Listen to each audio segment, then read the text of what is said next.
자, 이번 시간에는 제법 많은 요청이 있었던 주제에 대해서 다뤄볼까 합니다. 바로 필멸자가 된 대천사 티리엘과 호라드림이 과연 디아블로4에서 어떤 모습으로 등장하게 될지에 대한 이야기입니다.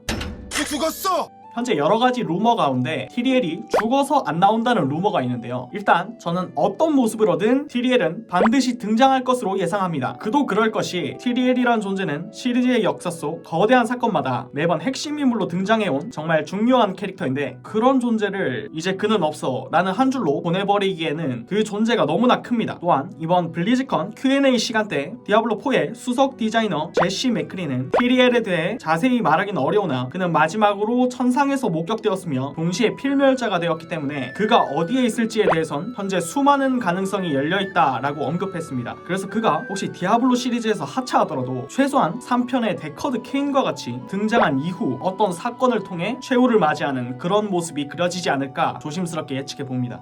자, 그래서 일단 요점은 어떤 모습으로든 티리엘이 등장할 것이라는 것인데, 그 모습을 예상하기 위해서는 먼저 현재 그가 어떤 상황이 있는지부터 제대로 파악해야 합니다. 자, 그렇기 때문에 이 시간 잠깐 그간 작품 속에서 드러난 그의 행적을 토대로 티리엘의 근황을 먼저 알아볼게요. 일단 티리엘은 디아블로 세계관 내 최초의 존재 아누로부터 태어난 5대 천사 중 한 명으로 천사들의 수뇌부인 앙기리스 의회 소속이며 정의를 관장하는 정의의 대천사입니다. 때문에 그의 본래 성격은 지금과는 다르게 아주 객관적이고 옳고 그름이 확실한 말 그대로의 정의의 집행관이었어요. 하지만 제약의 전쟁 당시 스스로를 희생해 세상을 구원한 예수님, 전설적인 네팔렘 울디시안 울디오메드를 보고 큰 감명을 받아 그는 인간 성애자가 됩니다. 그리고 이후 그는 성령의 역사 속에 지속적으로 개입하며 악마들로부터 인간들을 지키기 위해 여러가지 노력을 하게 되죠. 하지만 그런 개입 때문에 규율과 법칙을 중시하는 다른 천사들과의 갈등은 커져만 갔고, 그 절정에서 그는 결국 인간들을 보다 자유롭게 돕기 위해 천사의 권능까지 포기하고 스스로 필멸자인 형님이 됩니다. 그리고 운석이 되어 땅바닥에 떨어지게 되죠. 이것이 바로 디아블로3의 시작입니다. 이후 우리 리엘이 형은 그 무렵 함께 등장한 팔레미 형과 함께 성령에 강림한 고위 악마들의 침공과 대악마로 부활한 디아블로의 천상 침공까지 전부 지켜봅니다. 전부 막아냅니다. 그리고 리엘이 형은 천상에 남아 실종된 지혜의 대천사 느그티엘 형의 빈자리를 먹음으로써 디아블로3 오리지널의 이야기는 끝이 나게 되죠. 자, 하지만 문제가 남아있었습니다. 바로 7대 악마를 가둔 검은 영혼석이 천상에 그대로 남아있었던 것인데, 또 감각이 뛰어나신 우리 리엘이 형 그 검은 영혼석이 천상에 나쁜 영향을 끼치고 있다는 것을 바로 감지합니다. 그리고 이를 성역에 가져와 꽁꽁 숨길 계획을 세우는데, 인간이 못 믿어왔던 친데 페리오스는 그러길 원치 않았어요. 자, 그러는 와중에 천사들은 알게 모르게 야, 니 잠도 자나? 야, 니 밥도 먹나? 야, 니 똥도 싸 하면서 필멸자가 되어버린 우리 리엘이 형을 계속 왕따시킵니다. 우리 형 빈정이 상했죠. 결국 옛날 친구들과 골이 깊어진 우리 리엘이 형은 자신이랑 비슷한 새로운 친구들을 사귀기로 결심합니다. 자, 그리고 딱 마침 등장한 신생 호라드림은 그에게 큰 힘이 되어주었어요. 자, 그렇게 해서 결국 그들과 이러쿵 저러쿵 샬라샬라 해서 우리 형은 천상에 있었던 검은 영혼석을 성역에 가져오게 되고, 그를 서부원정지 지하에 있는 라키스의 무덤에 봉인하게 됩니다. 자, 이것이 바로 디아블로3 영혼을 거두는 자 확장팩의 시작이에요. 자, 그런데 이게 무슨 일입니까? 실종된 줄 알았던 느그티엘이 갑툭튀에서 간만에 새로 사귄 친구들 또 한 번 싹 다 물갈이 해버립니다. 물론 그들이 이전 디아블로 빛의 폭풍 소설 속에 등장한 신생 호라드림 멤버와 동일 인물이었는지는 정확한 언급이 없기 때문에 아직 섣부른 판단을 할 수 없으나, 어찌됐건 거기에 있었던 호라드림 멤버는 다 죽습니다. 가차없어요. 자, 그런 와중에 그나마 운 좋게 자기 옆에 살아있던 이 친구 시켜서 또 지켜보는 것밖에 할 수 없었던 우리 리엘이 형님은 또 잘나가는 팔레미 형을 부릅니다. 다행히 팔레미 형이 도착하자마자 바로 작업치기 시작해요. 마당 청소, 지붕 청소, 쓰레기 청소, 이세계 청소까지 막 싹 다 깔끔하게 해줘요. 자, 그리고 청소 다 끝나니까 뒤늦게 우리 리엘이 형 등장하셨죠. 자, 그리고는 칭찬도 못 해줄 망정 하나 깨먹었다고 잔소리하고 끝까지 우리 잘나가는 팔레미 형 뒷담화 까는 걸로 디아블로3 영혼을 거두는 자는 막을 내리게 됩니다. 그리고는 남은 여생을 팔레미 형 현상금 사냥 보상 주면서 자, 일단 현재의 호라드림은 신생 호라드림입니다. 제일 초창기에 3대 악마 때려잡던 애들이 1세대라면 데커드 케인이 2세대, 그리고 얘들이 3세대가 되겠죠. 근데 사실 얘들은 디아블로3 바로 직전 시점인 디아블로 호라드림 결사단 소설에서 정의 결사단이라고 잠깐 만들어졌었던 임시 호라드림이에요. 이들은 한때 벨리알의 음모에 이용되었었지만 결국 그를 이겨내고 디아블로 빛의 폭풍 소설에서 다시 한번 재결성하게 됩니다. 그리고는 티리엘과 함께 검은 영혼석을 성역에 가져온 것이 바로 이들이에요. 당시 규모는 TDL을 포함하여 약 10명가량 되었는데 아시다시피 현재는 말티엘에 의해 다시 한번 괴멸되었습니다. 현재 생사가 확인된 생존자는 네팔렘을 호출하기 위해 그 자리를 떠났던 로라스 나르와 애초에 그 자리에 없었던 강령술사 자일이 있습니다. 자, 말 나온 김에 잠깐 로라스와 강령술사 자일의 재회 이벤트를 한번 보겠습니다. 자일, 자네가 무사하다니 정말 기쁘군. 이렇게 만나는 건 처음이지만 당신 이야기는 익히 들어봤다.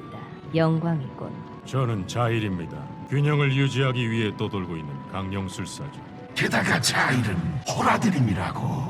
아, 저건 제 친구 험바트입니다. 보시다시피 해골이죠. 그냥 무시하십시오. 자일은 티리엘을 도와 천상에서 검은 영혼석을 훔쳐냈죠. 그러긴 했습니다. 하지만 말티엘이 급습했을 때에는 그 무덤에 있지 않았습니다. 자일이 그때 거기 있었다면 강령술사를 화나게 하면 어찌 되는지 그 천사에게 똑똑히 보여줬을걸. 험바트, 그만해.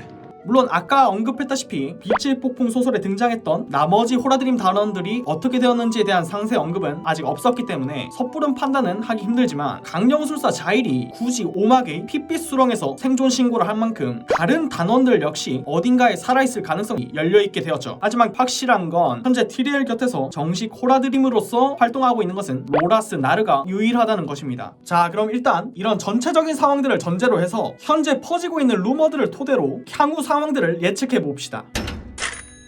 자, 결론부터 말씀드리자면 그 가능성은 상당히 낮습니다. 아까 설명드렸다시피 티리엘은 천사들과의 큰 갈등을 겪으며 정체성에 큰 혼란을 겪었습니다. 그리고 이는 빛의 폭풍 소설 전체를 관통하는 상당히 깊은 주제로 다뤄지고 있어요. 그리고 그 고민의 끝에서 그는 최종적으로 필멸자의 삶을 있는 그대로 받아들이게 됩니다. 우리는 이것을 소설이나 게임 속에서 직간접적으로 확인할 수 있어요. 그만큼 오늘날의 티리엘이라는 캐릭터가 형성되기까지에는 상당히 복잡하고 깊은 고민이 있었다는 겁니다. 그런데 그런 그가 이제 겨우 힘겹게 받아들인 자신의 운명을 갑자기 뒤엎고 다시 천사로 복귀하여 내가 바로 정이다. 이런다면 블리자드는 그간 쌓아올렸던 티리엘이라는 캐릭터를 그냥 버리는 겁니다. 그동안 그가 만들어낸 역사와 정체성 그리고 그 깊은 고민과 아픔을 한순간에 부정해버리는 꼴이에요. 그렇기 때문에 그는 필멸자로서 지켜나갈 겁니다. 그의 고향 성역을 말이죠.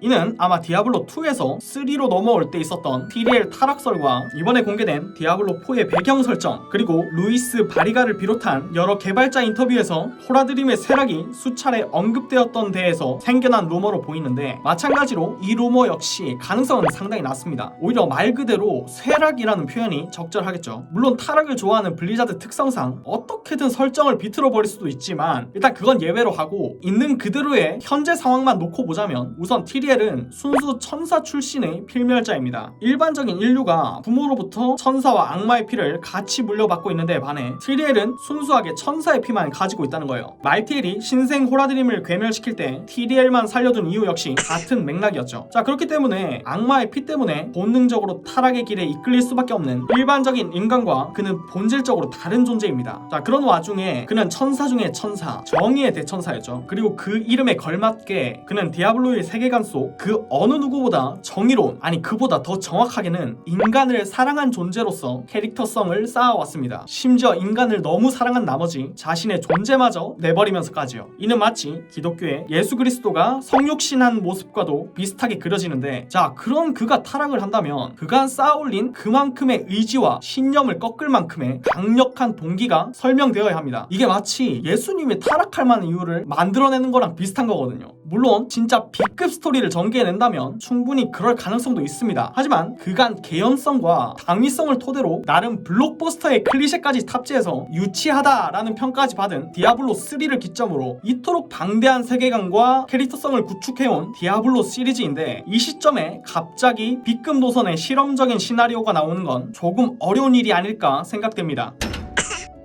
하지만 그렇게 꺾이지 않는 신념을 가진 티리엘이라 할지라도 그에겐 치명적인 약점이 하나 있었는데, 이는 바로 그가 언젠간 늙고 쇠약해질 수밖에 없는 필멸자가 되었다는 사실입니다. 자, 디아블로 4의 시점은 디아블로 3로부터 수십 년이 지난 시점입니다. 따라서 현실적인 나이만 계산해도 그는 상당히 늙은 상태일 거예요. 애초에 디아블로 3에서 그는 인간으로 치자면 중년 정도가 되는 육체로 필멸자가 되었습니다. 실제로 디아블로 빛의 폭풍 소설 속에서 티리엘에 대하여 언급하기론 등이 아프고 무릎이 시큰거렸다. 그의 육체는 이미 쇠락하기 시작해 인간이라면 누구나 피할 수 없는 무덤을 향해 천천히 기울고 있었다 라는 가슴 아픈 문구가 등장해요. 게임 속에서도 그는 직접적으로 필멸자로서의 죽음을 언급하죠. 필멸의 존재가 되니 뭐가 다르고 당연하겠죠. 죽습니다. 그런 뜻으로 묻진 않았어. 그게 큰 죄입니다. 필멸의 존재에게는 소중하지 않은 순간, 소중하지 않은 것이 없습니다. 제 겁니다. 사실상 이를 사망 플래그로 보시는 분들도 제법 계시는데요. 어찌됐건 확실한 건 그의 육체는 더 이상 이전과 같이 전투에는 적합하지 않은 상태일 것이라는 겁니다. 오히려 지혜의 포지션을 넘겨받은 만큼 디아블로4에서는 기존작의 데커드 케인을 대신해서 주인공에게 방향성을 제시해주는 현자 캐릭터로 등장하지 않을까 싶어요. 실제로 소설 속에서의 묘사로 그는 티리엘의 기록과 같은 책을 서술하여 케인과 레아의 뜻을 이어가겠다는 의지를 보여주고요. 또 현 시점 성역에서 티리엘을 능가는 지능캔은 찾아보기가 어렵습니다. 그것도 당연한 것이 그는 태초부터 지금까지 모든 상황을 지켜본 살아있는 전설이었으니까요. 아무쪼록 네팔렘의 타락 떡밥 역시 그가 던진 떡밥이었던 만큼 믿었던 네팔렘이 우리를 배신했습니다 라며 본인이 직접 떡밥도 회수해주고, 그래서 이제 그놈을 어떻게 조질지에 대해서 플레이어에게 방향성도 제시해주는 그런 포지션을 갖는 게 이야기의 흐름상 자연스러운 전개가 아닐까 싶어요. 자, 뭐 그러다가 이제 사망 플래그도 뜬 만큼 모종의 사건으로 인해 최후를 맞이하고 호라드림의 수장으로서든 천상의 대천사로서든 다음 세대에 바통을 넘겨주는 시나리오가 전설에 대한 예우이며 깔끔한 시나리오 마무리가 아닐까 싶습니다. 티리엘의 후계자가 과연 누굴까 하는 건데, 대놓고 다음 세대를 암시하는 캐릭터를 등장시킨 이유가 분명히 있겠죠. 블리자드식 스토리 전개의 문제점이긴 한데, 자, 뭐 여하튼 진짜 별거 없죠. 아시다시피 덕큐TV 구독은 무료입니다. 그럼 말티엘과 함께 지혜로운 하루 보내세요. 큐!